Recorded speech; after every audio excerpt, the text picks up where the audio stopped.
ಎಲ್ಲರಿಗೂ ನಮಸ್ಕಾರ. ಬನ್ನಿ, ಇವತ್ತು ಒಂದು ಬಹಳ ವಿಶಿಷ್ಟವಾದ ಕಥೆಯನ್ನ ಕೇಳೋಣ. ಈ ಕಥೆಯ ಹೆಸರು ಮಲಿನಕೆರೆ.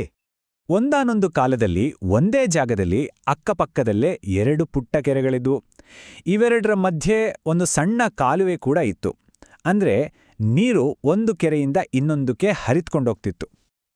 ಆದ್ರೆ ಒಂದು ವಿಚಿತ್ರ ಅಂದ್ರೆ ಆ ಊರಿನ ಯಾರೂ ಕೂಡ ಆ ಕೆರೆಗಳ ನೀರನ್ನ ಬಳಸ್ತಲೇ ಇರಲಿಲ್ಲ. ಯಾಕೆ? ಏನಾಗಿರ್ಬೋದು ಆ ಕೆರೆಗಳ ಹಿಂದಿನ ಕಥೆ? ಬನ್ನಿ, ಅದ್ರ ಬಗ್ಗೆನೇ ನಾವಿವತ್ತು ತಿಳ್ಕೊಳ್ಳೋಣ. ಯಾಕಪ್ಪ ಯಾರೂ ಆ ನೀರನ್ನ ಬಳಸಲ್ಲ ಅಂದ್ರೆ, ಆ ಕೆರೆಗಳು ಪೂರ್ತಿ ಹಾಳಾಗಿರೋಗಿದ್ವು. ಕೀಟಗಳು, ಪಾಚಿ ಎಲ್ಲ ತುಂಬಿಕೊಂಡು ಭಯಂಕರ ಕೆಟ್ಟ ವಾಸನೆ ಬರ್ತಿತ್ತು. ಅಷ್ಟೇ ಅಲ್ಲ, ಆ ನೀರು ಆ ಎರಡೂ ಕೆರೆಗಳಲ್ಲೇ ನಿಂತುಬಿಟ್ಟಿತ್ತು. ಆ ಕೆರೆಗಳ ದುಸ್ಥಿತಿಯನ್ನ ನೋಡಿ ದೇವರಿಗೆ ತುಂಬಾನೇ ಮರುಕ ಉಂಟಾಗುತ್ತೆ. ಆಗ ದೇವರು ಅವುಗಳ ಈ ಸ್ಥಿತಿಗೆ ಕಾರಣ ಏನು, ಅವುಗಳ ಹಿಂದಿನ ಜನ್ಮದ ರಹಸ್ಯ ಏನು ಅಂತ ಬಿಚ್ಚಿಡ್ತಾರೆ. ಆಗ ದೇವರು ಹೇಳಿದ ಮೊದಲ ಮಾತು ಕೇಳಿ. ಹಿಂದಿನ ಜನ್ಮದಲ್ಲಿ ನೀವಿಬ್ರೂ ಅಕ್ಕ ತಂಗಿಯರು.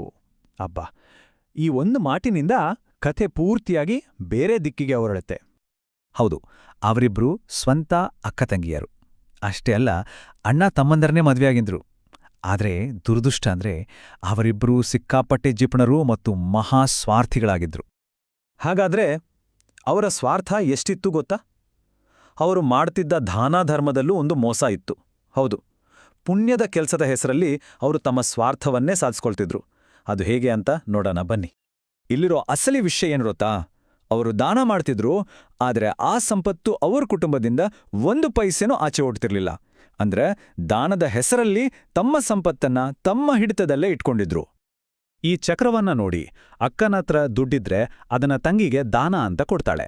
ಸ್ವಲ್ಪ ದಿನಗಳಾದ್ಮೇಲೆ ತಂಗಿ ಅದೇ ದುಡ್ಡನ್ನ ತಂದು ಅಕ್ಕನಿಗೆ ದಾನ ಅಂತ ಕೊಡ್ತಾಳೆ. ಅಂದ್ರೆ ದುಡ್ಡು ಅವರಿಬ್ಬರ ಮಧ್ಯೆನೇ ಓಡಾಡ್ತಿತ್ತೇ ಹೊರತು ನಿಜವಾಗ್ಲೂ ಅವಶ್ಯಕತೆ ಇರೋರಿಗೆ ತಲುಪ್ತಲೇ ಇರಲಿಲ್ಲ. ನೋಡಿ, ಹಿಂದಿನ ಜನ್ಮದಲ್ಲಿ ಮಾಡಿದ ಈ ಸ್ವಾರ್ಥದ ಕೆಲಸವೇ ಈ ಜನ್ಮದಲ್ಲಿ ಕೆರೆಗಳಾಗಿ ಹುಟ್ಟೋಕೆ ಕಾರಣವಾಯಿತು. ಇದನ್ನೇ ಅಲ್ವಾ ನಾವು ಕರ್ಮದ ಫಲ ಅಂತ ಹೇಳೋದು? ಈ ಹೋಲಿಕೆಯನ್ನ ಗಮನಿಸಿ.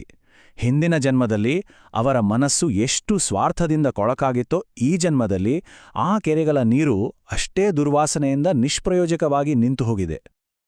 ಹೇಗೆ ಅವರ ಸಂಪತ್ತು ಅವರಿಬ್ಬರನ್ನ ದಾಟಿ ಹೊರಗೆ ಹೋಗ್ಲಿಲ್ವೋ, ಹಾಗೆ ಈ ನೀರು ಕೂಡ ಈ ಎರಡು ಕೆರೆಗಳ ಗಡಿಯನ್ನ ದಾಟದೆ ಬಂಧಿಯಾಗಿದೆ. ನೋಡಿ, ಸ್ವಾರ್ಥದ ಮನೋಭಾವದ ಫಲ ಎಂತಹ ಘೋರ ಅಲ್ವಾ? ಹಾಗಾದ್ರೆ ಈ ಇಡೀ ಕಥೆಯಿಂದ ನಾವು ಕಲಿಬೇಕಾದ ಪಾಠವಾದ್ರೂ ಏನು? ನಿಜವಾದ ದಾನ ಅಂದ್ರೆ ಏನು ಅನ್ನೋದನ್ನ ಇದು ನಮ್ಗೆ ಸ್ಪಷ್ಟವಾಗಿ ತೋರ್ಸ್ಕೊಡುತ್ತೆ. ನೋಡಿ, ಸ್ವಾರ್ಥ ಅಂದ್ರೆ ನಮ್ಮ ಹತ್ರದವರಿಗೆ, ಸಂಬಂಧಿಕರಿಗೆ ಕೊಡೋದು. ಅದನ್ನ ದಾನ ಅನ್ನೋ ಕಾಣಲ್ಲ. ಆದ್ರೆ ನಿಜವಾದ ದಾನ ಅಂದ್ರೆ ಬಡವರಿಗೆ, ಸಹಾಯ ಬೇಕಾದವರಿಗೆ, ಅಸಹಾಯಕರಿಗೆ ನಮ್ಮ ಸಂಪತ್ತನ್ನ ನೀಡಿ ಅವರ ಕಷ್ಟವನ್ನ ದೂರ ಮಾಡೋದು.